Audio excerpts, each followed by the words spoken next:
Hi, Danny. Hey, I was just getting ready to grade your resubmission for our first writing project, and I saw that there was an issue, and I wanted to create a little video and let you know what that issue is. And it starts out right up here, 47%. So that's the Turnitin score. And that tells me what percentage of this essay that has been submitted has actually come from outside sources, has actually been written by other authors. And 47%, that's nearly half of the essay, which is quite high. And the normal should be right around maybe 15–20% at the most. And so I looked it up, and this is the report that I got. And as you see, everything that is highlighted, all these lines that are colored are lines that have been directly cut from outside articles and pasted right here into your article. And while it is fine to quote outside authors, they have to be written as quotes, so your audience knows every single time you are quoting an outside author, and that author needs to be given credit in the writing. Some of these have, I guess this is a citation. This isn't quite how you would write an in-text citation, but the citations are there. But still, there's no quotation marks, which would tell your audience that this is still your original writing.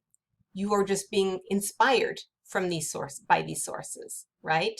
You are paraphrasing these sources when in fact you're not paraphrasing. These are cut and pasted quotes directly, or chunks directly from those articles, which is quite problematic. That is considered plagiarism.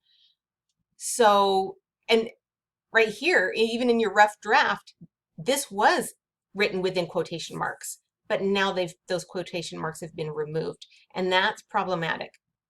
So anytime you bring in a quote or 3 words or longer from an author, you need to write them in quotation marks, and you need to give that author credit. This right through here, that's directly cut from Twinge's article. Twinge has wrote this, but your reader would never know that because it's written as if you wrote it. So that is very problematic. Down here, where these lines have been cut from these sources, first of all, your audience wouldn't know what to do with this because this is supposed to be your response section, but I don't actually see any of your response. I don't see any of your opinions, whether you agree with Twinge or not. All I see are these cut sections from these articles that have been pasted in here.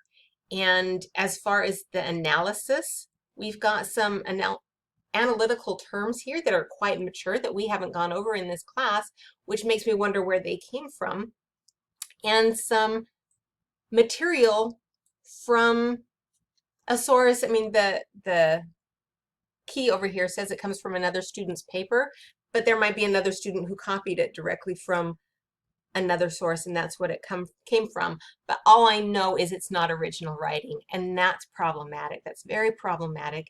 And I'm thinking, normally I wouldn't accept this. I would require that it be revised. I'm going to go ahead and grade this just to get a grade in the paper, but this is going to seriously affect the grade. Seriously affect the grade. What we can do, though, is I am very willing for you to go in and look at this report, and reconsider how this is written, and revise it and resubmit. And I would be very happy to regrade this, regrade a second submission, and that would boost your grade up quite a bit. But I just wanted to point this out to you so you understand. I mean, even the title is from the article. It's not your original title. So I can't accept this because if I want you to understand that when you get in upper level classes, this is really serious. This is really considered serious. So you want to avoid this kind of writing, at all costs. Please let me know if you have any questions. Please let me know if you want to talk on Zoom or anything, and make a revision plan or anything like that, so I can help you write the type of essay that is required for this class. And anyway, I just wanted to let you know. You take care, Danny.